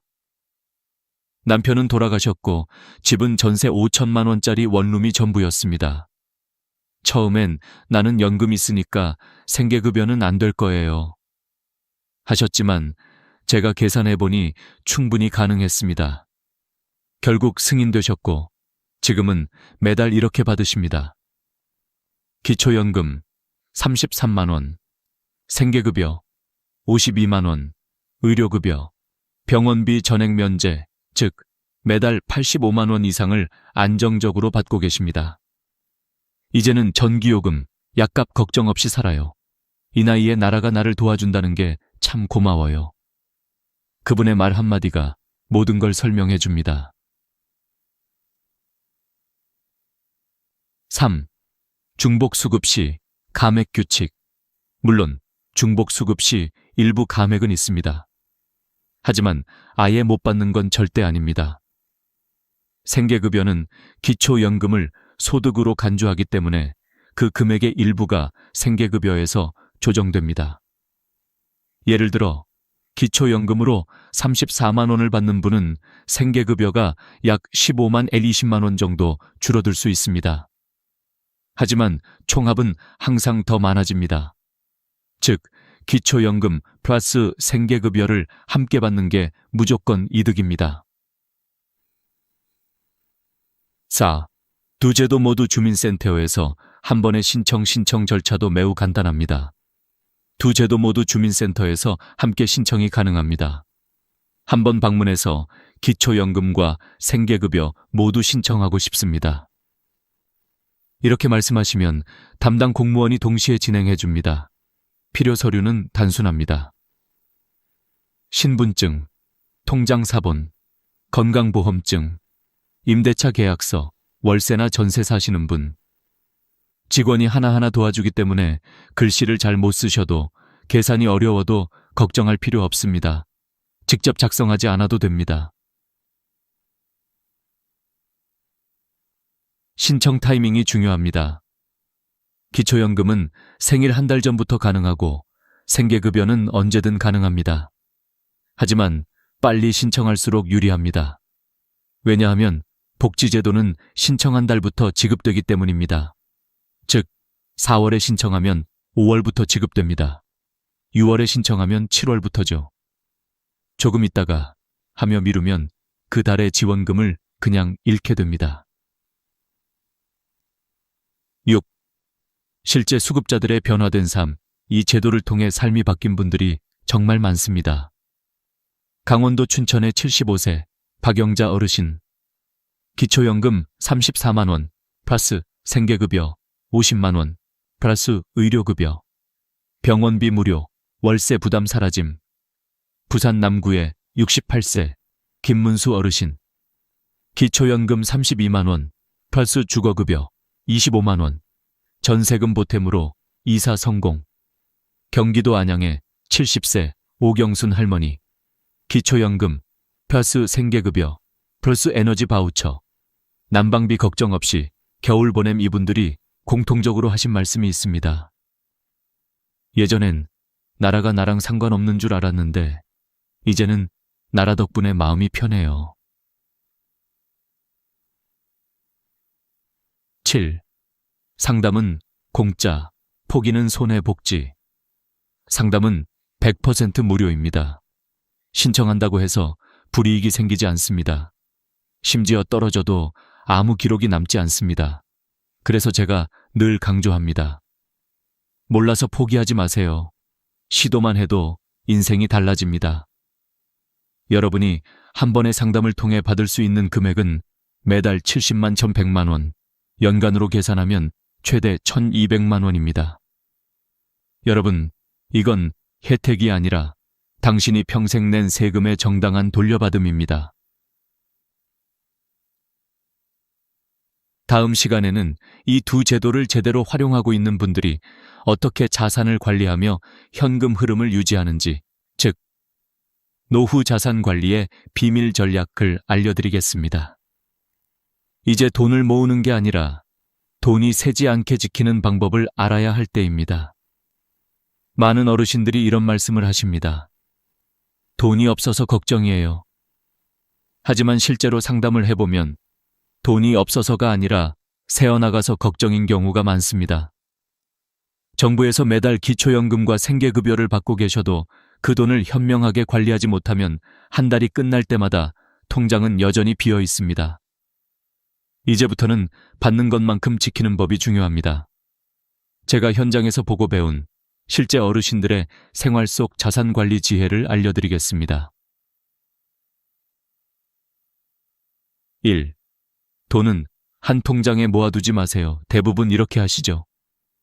통장이 하나뿐이라 월세, 병원비, 생활비 다 거기서 나가요. 이게 가장 위험합니다. 돈의 흐름이 섞이면 무엇에 얼마를 썼는지 감이 없어지기 때문입니다. 제가 추천드리는 방법은 단순합니다. 기초연금 전용 통장과 생활비 통장을 따로 두세요. 기초연금 통장은 생활비 이외의 비상금으로 남겨두고 생계급여나 급여 통장은 매달 고정지출 관리용으로 쓰세요. 이렇게만 해도 이번 달 내가 얼마를 썼는지 한눈에 보입니다. 통장을 분리하는 건 돈을 지키는 첫걸음입니다. D. 현금보다는 계좌이체로 나는 카드가 무서워서 현금만 써요. 이런 분들이 많지만 이건 오히려 더 위험합니다. 현금은 어디에 썼는지 기록이 남지 않습니다. 하지만 계좌이체는 모든 내역이 자동으로 기록되기 때문에 나중에 혹시 세무서나 복지공단에서 이 입금은 어디서 난 건가요? 라고 물을 때 명확한 증빙 자료로 활용할 수 있습니다. 또한 계좌이체를 통해 거래하면 아이체 패턴이 안정적으로 보여서 AI 감시 시스템에서도 정상 거래로 인식될 가능성이 높습니다. 즉, 기록이 곧 방패입니다. 3. 자녀와의 금전 거래는 반드시 기록으로 남기세요. 이건 정말 중요합니다. 아들한테 월세 좀 보태줬는데 그게 무슨 문제야? 딸이 급하다고 해서 잠깐 200만 원 줬어요. 이렇게 말씀하시는 분들이 많습니다. 하지만 나중에 세무서에서 증여로 오해받는 경우가 생깁니다. 그러니까 꼭 메모라도 남기세요. 예를 들어 2025년 5월 12일 딸 김미정에게 생활비 대여금 200만 원, 3개월 내 상환 예정. 이렇게 간단히 적어서 휴대폰에 사진으로 찍어두세요. 이게 나중에 법적 증빙이 됩니다. 혹시라도 조사 요청이 오더라도 증여가 아니라 대여입니다. 라고 당당하게 말할 수 있습니다. 4. 작은 소비일수록 목적을 붙이세요. 제가 만난 한 어르신은 이런 습관을 가지고 계셨습니다. 매달 생계급여가 들어오면 노트에 세 항목을 나눠 적습니다. 식비, 약값, 교통비. 그분은 매주 쓰는 돈을 조금씩만 써도 내가 어디에 얼마를 썼는지 정확히 아셨습니다. 이렇게 하면 낭비가 확 줄어듭니다. 또한 내가 건강을 위해 이 돈을 쓴다. 이건 손자에게 필요한 책을 사기 위한 소비다. 이런 의미 있는 소비 터치를 정해두면 돈이 줄어도 마음은 풍요로워집니다. 받을 수 있는 돈을 다시 확인하세요. 제가 복지 상담을 하면서 가장 많이 본 안타까운 사례는 한 번 떨어졌다고 아예 포기하는 경우입니다. 복지 기준은 해마다 달라집니다. 작년에 안 됐어도 올해는 될 수 있습니다. 실제로 3번째 신청해서 성공한 어르신도 계십니다. 또한 새로 생긴 지원 제도들도 많습니다. 에너지 바우처, 전기 가스 요금 지원, 문화 누리카드, 영화, 공연, 도서비 지원, 연 11만 원, 통신요금 감면, 휴대폰 요금 월 1,000원대 가능. 이런 혜택들을 주민센터에서 한 번만 확인해 보세요. 직원이 이것도 되시네요 하고 알려줄 겁니다. 놓친 혜택만 챙겨도 매달 10만 20만 원 절약이 됩니다. 6. 절대 부끄러워하지 마세요. 많은 분들이 이렇게 말씀하십니다. 나라에서 돈 받는 게 괜히 미안해요. 내가 자식한테 손 벌리는 것도 아닌데. 하지만 여러분, 이건 시혜가 아니라 권리입니다.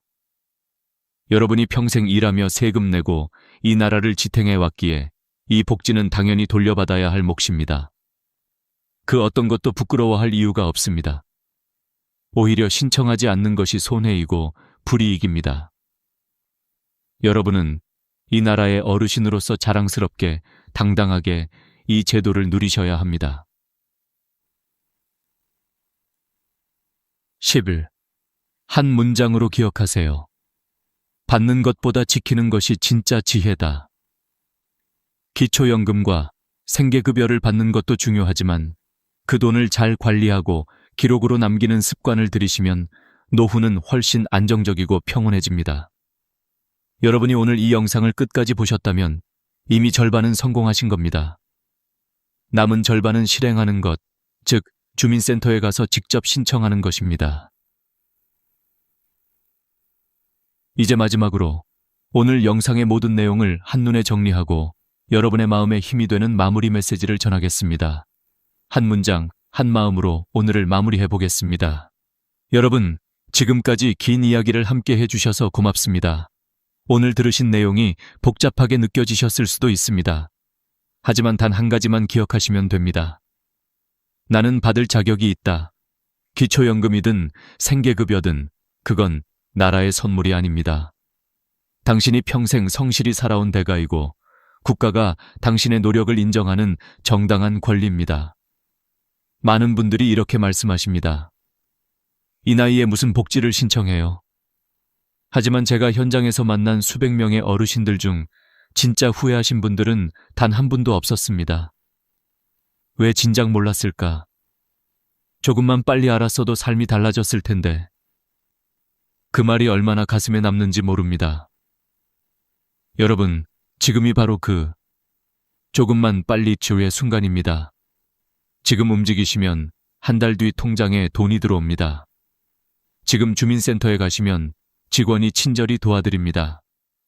기초연금 34만 원, 생계급여 70만 원, 의료주거 에너지 지원까지 더하면 매달 100만 원 넘는 혜택을 받을 수 있습니다. 돈보다 더 중요한 건 마음의 평화입니다. 이번 달 월세 어떻게 내지? 아파도 병원 갈까 말까? 그런 걱정을 줄여주는 게 복지의 진짜 힘입니다. 그리고 부탁드립니다. 오늘 영상을 혼자만 알고 넘기지 마세요.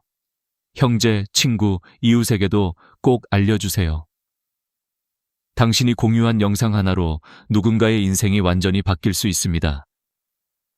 제가 상담했던 76세의 한 할머니는 이웃이 보내준 영상 덕분에 내 인생이 바뀌었어요. 그 한마디에 저는 지금도 일의 보람을 느낍니다. 여러분, 65세는 끝이 아닙니다. 새로운 시작입니다. 일을 하지 않아도 받을 수 있는 복지가 있고 그 복지 덕분에 마음이 다시 젊어질 수 있습니다. 이제는 포기하지 말고 시작하세요.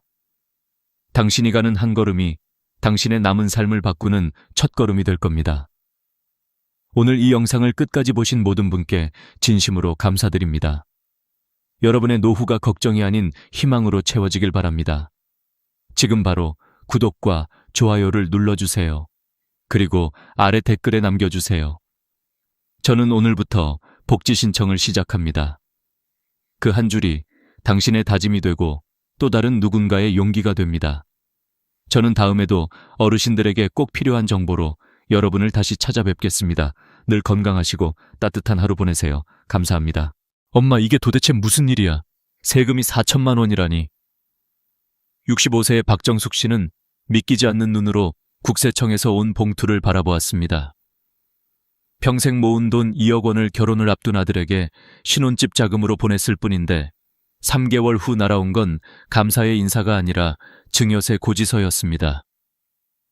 미신고 가산세까지 포함해 납부해야 할 금액은 4천만 원. 내 돈을 내 아들한테 줬을 뿐인데 왜 세금을 내야 하죠? 그녀는 한참을 울었습니다. 자식의 미래를 위해 아껴온 돈이 세금 폭탄으로 돌아올 줄은 상상도 못했기 때문입니다. 저는 20년 동안 가족 간 금전 거래와 상속 증여 문제를 전문으로 다뤄온 세무사 서미원입니다. 제가 상담해온 수많은 사례 중 10명 중 7명은 박정숙 씨처럼 가족 간 거래에서 문제가 생겼습니다. 우리 가족끼리인데 괜찮겠지. 바로 그 생각이 화를 부릅니다. 국세청의 눈은 이제 가족 간 송금에도 예외를 두지 않습니다. 2025년 5월 1일 세무조사제도가 전면 개편됩니다. 그 핵심은 세무공무원 포상금 제도. 세금을 더 많이 추징한 공무원에게는 그 금액의 10%를 보상으로 지급합니다. 한마디로 세금이 곧 실적이고 성과가 된 것입니다. 이제 세금 추징은 개인의 성과가 되었어요. 놓치지 않으려 할 겁니다. 제가 실제 국세청 내부 관계자에게 들은 말입니다. 더 무서운 건 이제 모든 금융정보가 AI에 의해 자동 분석된다는 사실입니다. 예전엔 고액 거래만 사람이 조사했다면 이제는 작은 금액이라도 패턴이 이상하면 AI가 경고를 띄웁니다. 예를 들어 아들에게 3천만 원, 2천만 원, 1천만 원을 나눠 보냈다고 해도 AI는 이를 분할 증여로 인식합니다. 하루 900만 원씩 현금을 인출하더라도 그 거래 패턴이 반복되면 의심 거래로 보고됩니다. 박정숙 씨도 처음엔 아무 의심이 없었습니다. 은행 직원에게 결혼 자금이에요 라고 말하며 웃었죠. 하지만 국세청의 시스템은 웃지 않았습니다. 고액 자금 이동, 직계가족 간 송금, 이자 상환 기록 없음. 이 세 가지 조건이 모두 충족되자 AI는 그녀의 계좌에 빨간 표시를 남겼습니다. 그리고 담당 세무 공무원이 검토를 시작했습니다. 그녀가 받은 고지서에는 이렇게 적혀 있었습니다. 귀하가 2025년 2월 10일 자녀에게 송금한 금액은 상환 계획이나 차용증이 확인되지 않아 증여로 판단됩니다. 가산세 포함 납부세액 4공천 1,000원. 그날 밤 박 씨는 잠을 이루지 못했습니다. 그냥 현금으로 줬으면 안 걸렸을까? 조금씩 나눠줬으면 어땠을까? 하지만 이미 늦었습니다. 세무조사 통지가 오면 이유 불문하고 입증 책임은 본인에게 있습니다. 차용증도, 이체 메모도, 상환 일정표도 없던 그녀는 아무런 반박 근거를 내지 못했습니다. 이 이야기는 특별한 사람의 이야기가 아닙니다. 지금 이 순간에도 수많은 부모님들이 똑같은 실수를 반복하고 있습니다. 결혼자금, 전세자금, 창업자금, 빌려주는 거야 라고 말하면서도 서류는 남기지 않습니다. 하지만 세법은 말이 아닌 증거를 봅니다. 마음으로는 빌려준 돈이라도 서류와 기록이 없다면 증여로 간주됩니다. 저는 이 영상을 보는 여러분께 꼭 말씀드리고 싶습니다. 사랑이 세금으로 바뀌는 일만은 막아야 합니다. 우리가 자녀를 돕고 싶은 마음은 잘못이 아닙니다. 그러나 그 선한 마음이 세금 폭탄으로 되돌아오지 않으려면 이제는 준비된 사랑이 필요합니다. 이제부터 제가 알려드릴 내용은 단순한 세무 지식이 아닙니다. 여러분의 가족과 재산을 지키는 방법입니다. 다음 장에서는 2025년 5월 이후 달라지는 세무조사 제도와 왜 평범한 가정까지 그 대상이 되는지 그 이유를 낱낱이 알려드리겠습니다. 2025년 5월부터 시행되는 새로운 세무조사 제도는 단순한 행정 변화가 아닙니다. 정부의 세수 부족, 기술의 발전, 그리고 세무공무원들의 인센티브 구조 변화가 한꺼번에 맞물리면서 세금 조사 패러다임이 완전히 뒤바뀌는 사건입니다. 지난 2년 동안 대한민국은 약 87조 원의 세수 부족을 겪었습니다. 경기 침체, 고령화, 부동산 거래 감소, 그리고 수출 둔화로 인해 국외에 들어오는 세금이 급격히 줄었습니다. 문제는 정부의 지출은 줄지 않았다는 것입니다. 복지비, 의료비, 연금비가 눈덩이처럼 불어나면서 재정은 한계에 다다랐습니다. 결국 정부는 이제 더 이상 대기업만 조사해서는 안 된다고 결론을 내렸습니다. 그래서 등장한 것이 바로 AI 기반 세무조사 시스템입니다. 이 시스템은 은행, 카드사, 부동산, 심지어 통신사 데이터까지 연동합니다. 과거에는 사람이 서류를 뒤지고 전화를 걸어 확인했다면 지금은 인공지능이 단 몇 초 만에 수백만 건의 거래를 분석해 이상 거래 패턴을 자동으로 찾아냅니다. 예를 들어 부모 계좌에서 자녀 계좌로 반복적으로 일정 금액이 송금된다면 AI는 이를 비정상 자금 이동으로 표시합니다. 아파트 계약 직전 대량의 현금이 입출금되면 그 즉시 상속 혹은 증여 가능성으로 분류됩니다. 이렇게 포착된 거래는 자동으로 세무공무원의 검토 리스트로 넘어갑니다. 그리고 올해부터 새로 도입된 가장 강력한 변화, 바로 세무공무원 포상금 제도입니다. 국세청 내부 지침에 따르면 세무공무원이 세금을 추가로 추징하면 그 금액의 10%가 포상금으로 지급됩니다. 연간 최대 2천만 원까지 받을 수 있죠. 예를 들어 어떤 공무원이 1억 원의 탈세를 적발하면 개인 포상금 1천만 원이 그에게 지급됩니다. 이 제도가 도입되자 세무조사 분위기는 완전히 달라졌습니다. 예전에는 의심되지만 그냥 넘어가자던 사안도 이제는 확인해보자, 이게 내 실적이 된다로 바뀌었습니다. 부산의 한 세무공무원은 인터뷰에서 이렇게 말했습니다. 이제는 한 건이라도 더 찾아내야 합니다. 시스템이 자동으로 통보하니까 확인만 해도 성과가 쌓입니다. 즉, 예전처럼 서류 몇 장으로 넘어가던 시대는 끝났습니다. 세무조사는 이제 AI가 감시하고 사람이 검증하며 돈으로 보상받는 구조로 변했습니다. 그렇다면 이 변화의 파도는 누구에게 닿을까요? 대기업, 연예인, 고소득 전문직, 물론 그들도 여전히 조사 대상입니다. 하지만 이번엔 일반 가정이 주요 타깃입니다. 자녀 결혼자금, 전세보증금, 부모 병원비, 사업자금 지원 등 우리 일상 속에서 일어나는 가족 간 금전 거래가 새롭게 감시망에 들어왔습니다. 이유는 간단합니다.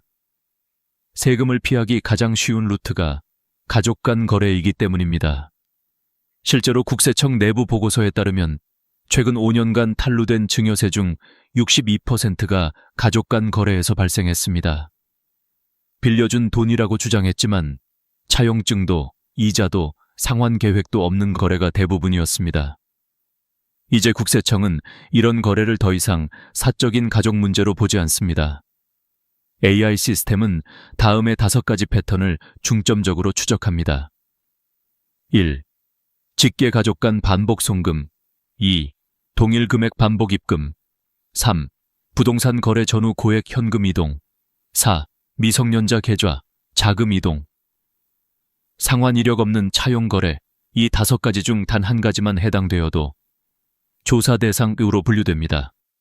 그리고 세무공무원은 AI가 포착한 그 거래 하나로도 포상금을 받을 수 있습니다. 즉, 이제는 내 돈인데 왜 세금을 내야 해? 라는 말이 통하지 않습니다. 세법은 감정이 아니라 증거로 판단하기 때문입니다.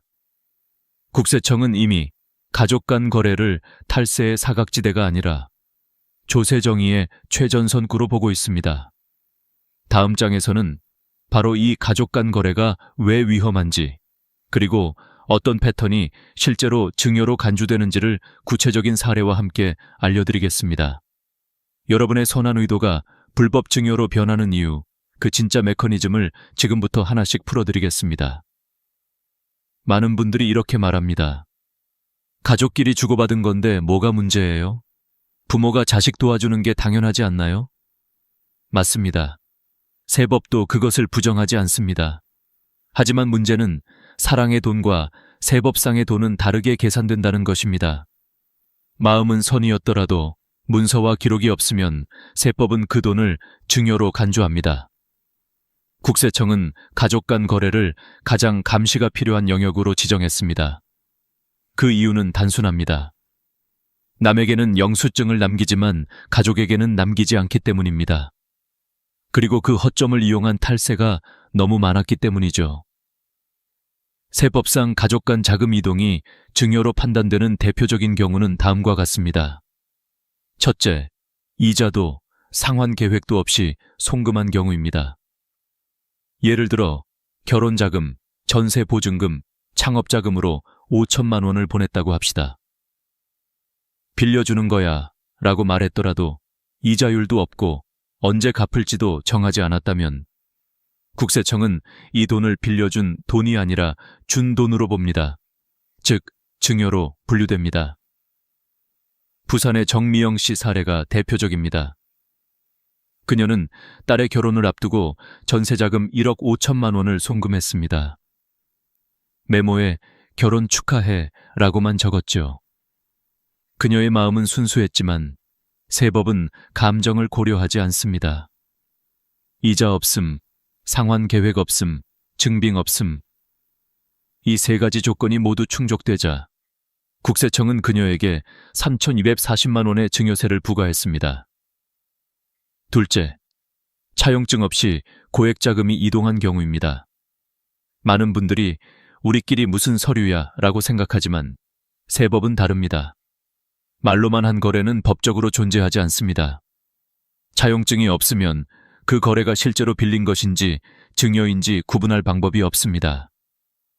국세청은 증거 불충분, 일볼 증여로 간주라는 원칙을 적용합니다. 셋째, 생활비 명목으로 반복 송금한 경우입니다.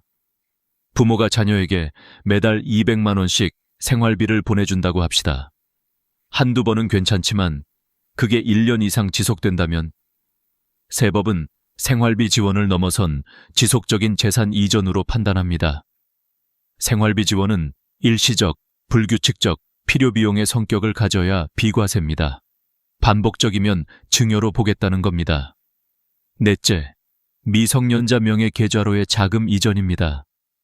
서울의 정태영 씨는 초등학생 딸 명의의 적금 통장에 매달 200만 원씩 넣었습니다.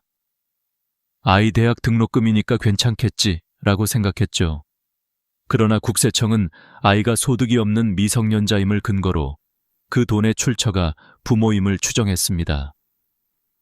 결과적으로 5년간 누적 1억 2천만 원 중 비과세 한도 5천만 원을 초과한 7천만 원에 대해 증여세가 부과되었습니다.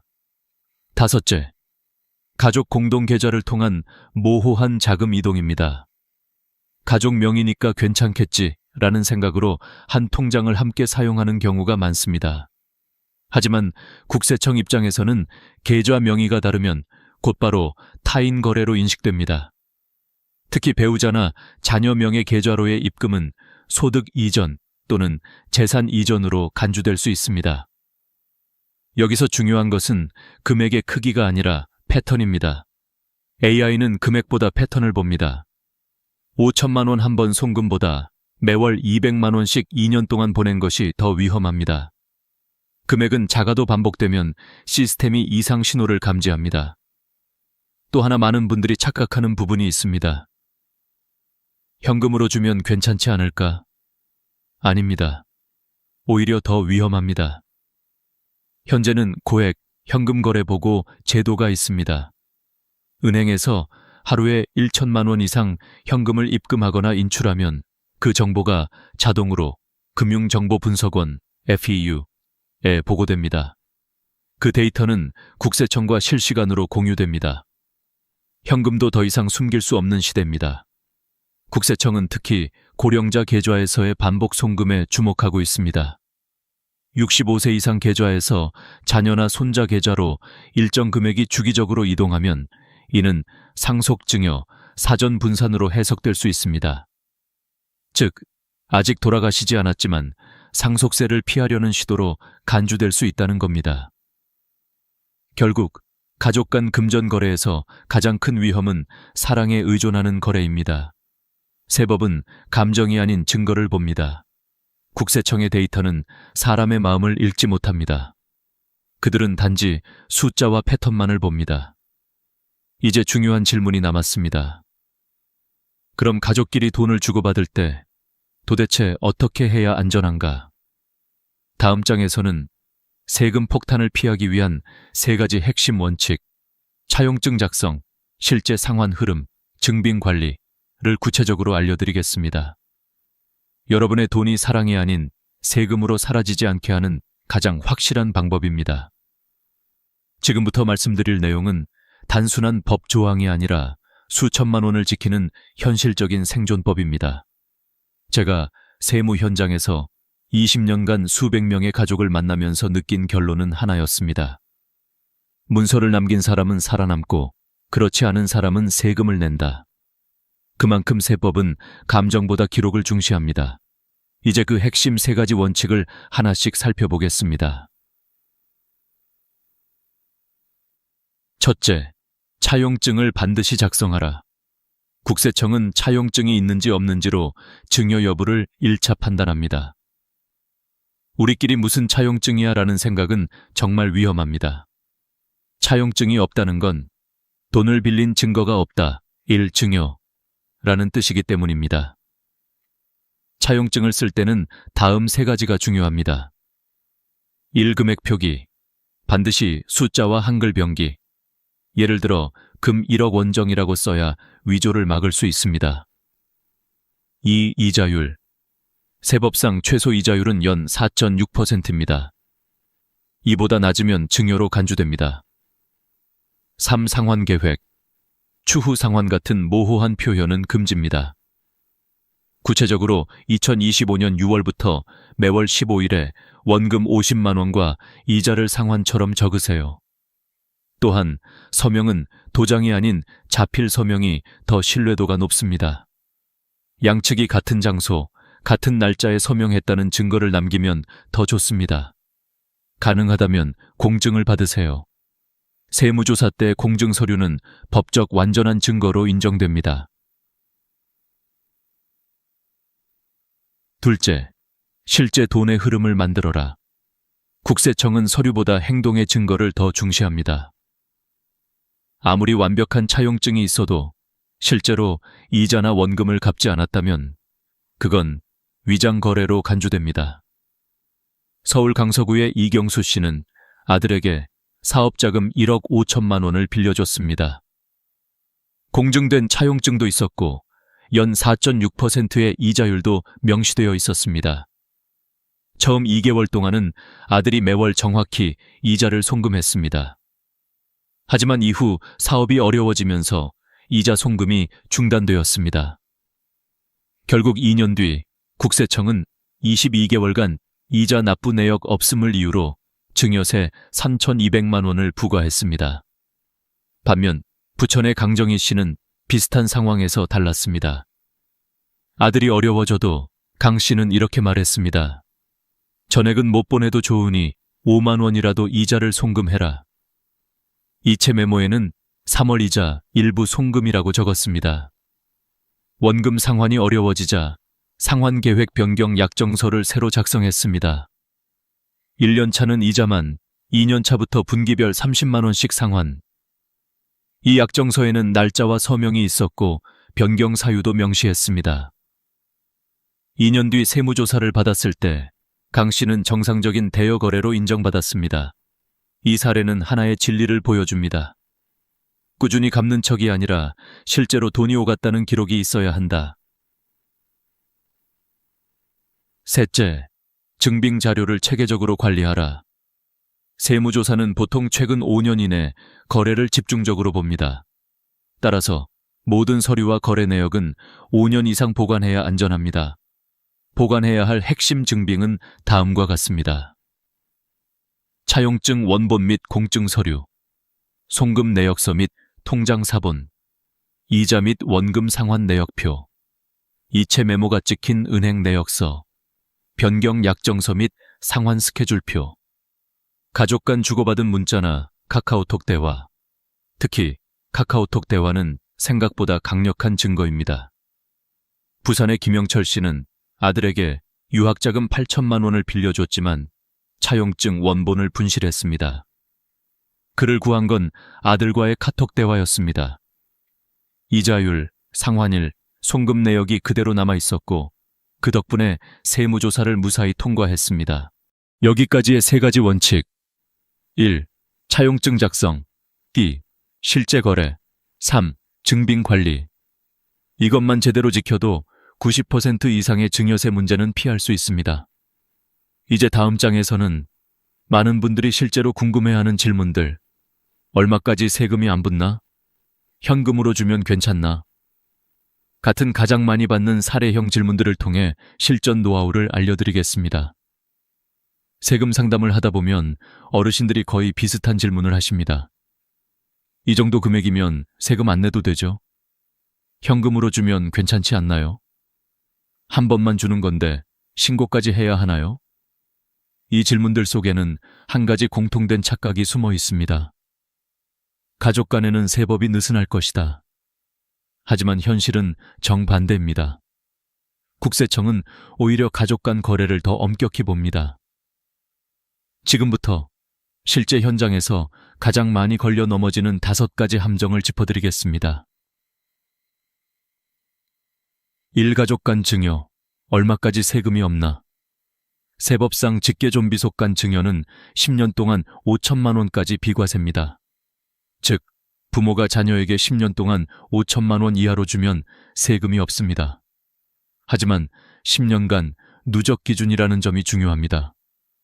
예를 들어 2016년에 아들에게 3천만 원을 주고 2023년에 4천만 원을 더 줬다면 총 누적 금액은 7천만 원이 됩니다. 비과세 한도 5천만 원을 초과했으므로 초과분 2천만 원에 대해 증여세가 부과됩니다. 이때 세율은 1000대 50% 구간 누진세로 최소 200만 원 이상 세금이 붙습니다. 배우자 간 증여는 더 넓습니다. 10년간 6억 원까지 비과세입니다. 하지만 역시 누적 기준이므로 금액 관리가 철저해야 합니다. 예를 들어 5억 5천만 원을 준 뒤 2년 후에 1억을 추가로 이체했다면 그중 5천만 원이 과세 대상이 됩니다. 2. 법적으로 무이자 대여 가능한 금액은 얼마일까? 법상 무이자로 빌릴 수 있는 금액은 약 2억 1,700만 원입니다. 이 이하 금액은 세법상 이자 없는 대여로 인정됩니다. 하지만 실무에서는 주의해야 합니다. 국세청은 이자 없이 오랜 기간 방치된 거래를 무상증여로 간주할 수 있습니다. 즉, 아무리 2억 원 이하라도 이자를 한 번도 받지 않았다면 결국 증여로 볼 수 있습니다. 3. 현금으로 주면 추적이 안 될까? 이건 가장 위험한 오해입니다. 현재 우리나라에는 2가지 감시 제도가 있습니다. 1. 고액 현금 거래 보고 제도 CTR. 하루 1천만 원 이상 현금을 입출금하면 자동 보고. 2. 의심 거래 보고 제도 STR. 거래 패턴이 비정상적이면 금액 상관없이 보고, 즉 하루에 900만 원씩 나눠서 인출한다고 해도 안전하지 않습니다. 은행은 반복적, 동일 시간, 동일 금액, 거래를 의심 거래로 보고합니다. 특히 연간 누적 3천만 원 이상 현금 거래가 반복되면 자동으로 FIU, 금융정보분석원에 보고됩니다. 경기도 수원의 장모 씨는 딸 전세자금을 주기 위해 7일 동안 매일 900만 원씩 인출했습니다. 1천만 원 밑이면 안전할 줄 알았다고 말했지만 결국 의심 거래로 보고되어 세무조사 통지를 받았습니다. 그 결과 딸에게 준 돈이 증여로 간주되어 1,800만 원의 세금을 냈습니다. 4. 상속 전후의 현금 이동. 절대 금지 구간. 부모님이 편찮으실 때 자녀들이 종종 예금을 현금으로 인출합니다. 혹시 모르니까 미리 꺼내놓자는 마음이죠. 하지만 세법은 그 마음을 상속 회피 시도로 봅니다. 상속일로부터 1년 내 2억 원 이상, 2년 내 5억 원 이상의 현금 인출은 추정 상속 재산구로 간주됩니다. 즉, 현금이 사라졌더라도 마치 그대로 남아있는 것처럼 상속세가 부과됩니다.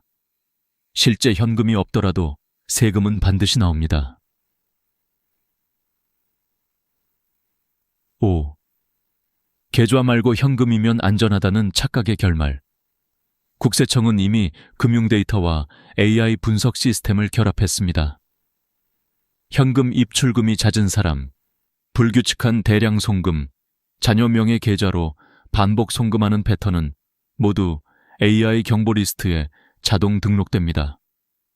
이제 내 돈이니까 내 마음대로라는 말은 통하지 않습니다. 세법은 누가 돈을 썼는가가 아니라 누가 이익을 얻었는가를 봅니다.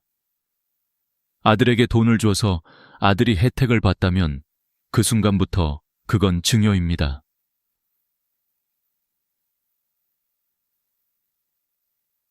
이 모든 예시를 통해 알 수 있는 결론은 단 하나입니다.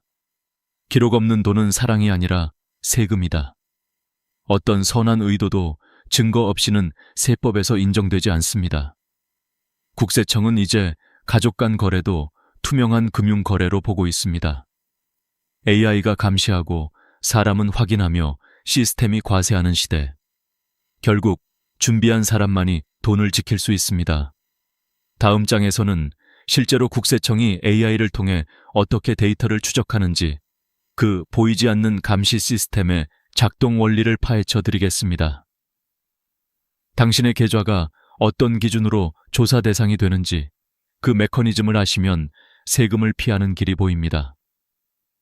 이제 국세청은 더 이상 사람의 눈으로 세무조사를 하지 않습니다.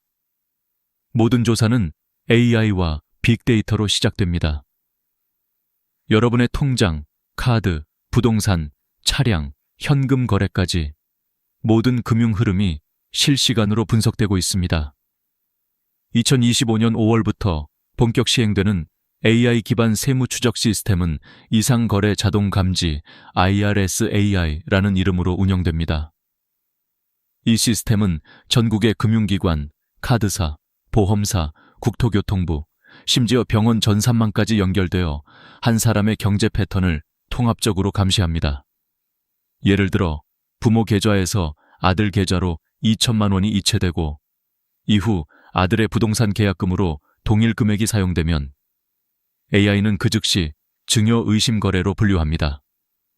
이 모든 과정은 단 0.8초 만에 자동으로 처리됩니다.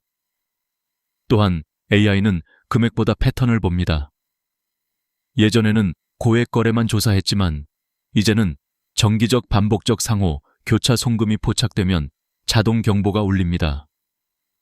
즉, 부모와 자식이 서로 송금한 금액이 일정한 주기와 규칙성을 가진다면 그건 단순한 생활비가 아닌 자금 이동으로 간주됩니다. AI가 분석하는 세 가지 핵심 신호 1. 반복성, repetition. 매월 같은 날짜, 같은 금액으로 송금이 이루어지는 경우, 예를 들어 매월 25일에 200만 원씩 자녀에게 보내면 AI는 정기지급 패턴으로 인식합니다. 두 비율 불일치, disparity. 송금자의 소득 대비 과도한 금액 이동. 월 소득이 300만 원인데 1년에 3천만 원 이상 송금했다면 소득 대비 비정상 거래로 표시됩니다. 삼용도, 불일치, mismatch. 송금 후 금액이 부동산, 자동차, 고액 보험료 등으로 사용될 경우 생활비나 의료비 명목으로 보기 어렵기 때문에 증여 의심으로 분류됩니다. 포상금 제도가 가져올 변화. 이번 세무개혁의 가장 큰 변화 중 하나가 바로 세무공무원 포상금 제도입니다. 과세액의 최대 10%, 연간 최대 2천만 원까지 받을 수 있습니다. 즉, 세무공무원 입장에서는 세금을 많이 찾아낼수록 연봉이 오르는 구조입니다. 그 결과 조사 강도는 이전보다 훨씬 엄격해질 것입니다. 세무조사 한 번이면 끝나는 게 아닙니다. AI가 한 번 의심 거래로 태그하면 그 기록은 최대 7년 동안 데이터베이스에 남습니다. 이 기간 내에 또 비슷한 거래가 발생하면 자동으로 재조사 대상이 됩니다. 한마디로 한 번 찍히면 7년 동안 감시당하는 셈입니다. 그렇다면 우리는 어떻게 해야 할까? 첫째, 투명하게 기록하라. 가족 간 거래일수록 더 투명해야 합니다. 이체 메모에 5월 이자 송금, 원금 일부 상환처럼 정확히 쓰세요. 국세청은 거래 의도를 글자로 판단합니다. 둘째, 모의 계산을 활용하라. 복지로 국세청 홈페이지에서 제공하는 증여세 모의 계산을 이용해 내 거래가 세금 대상인지 미리 확인해 보세요. 예상 금액이 나와도 포기하지 마시고 세무서에서 정확히 상담받는 것이 훨씬 유리합니다. 셋째, 미리 신고하라. 차라리 신고하고 세금을 내는 것이 나중에 가산세와 조사 스트레스 받는 것보다 낫습니다. 신고하면 가산세가 면제되고 국세청이 추가로 조사할 가능성도 거의 사라집니다. 세상은 이미 AI 세무 시대로 들어섰습니다. 더 이상 감정이나 가족의 신뢰로 돈을 주고받는 시대가 아닙니다. 우리 가족이니까 괜찮겠지라는 말은 이제 통하지 않습니다. 준비하지 않으면 사랑의 선물이 세금 폭탄이 됩니다. 지금이라도 차용증을 쓰고 거래를 기록하고 필요하다면 전문가와 상담하세요. 여러분의 돈을 지키는 가장 확실한 보험은 기록과 투명함입니다. 다음 마지막 부분에서는 지금 당장 실행해야 할 구체적인 행동 계획과 세무조사 대비 체크리스트를 정리해 드리겠습니다. 이 부분을 숙지하시면 어떤 조사에도 흔들리지 않을 겁니다.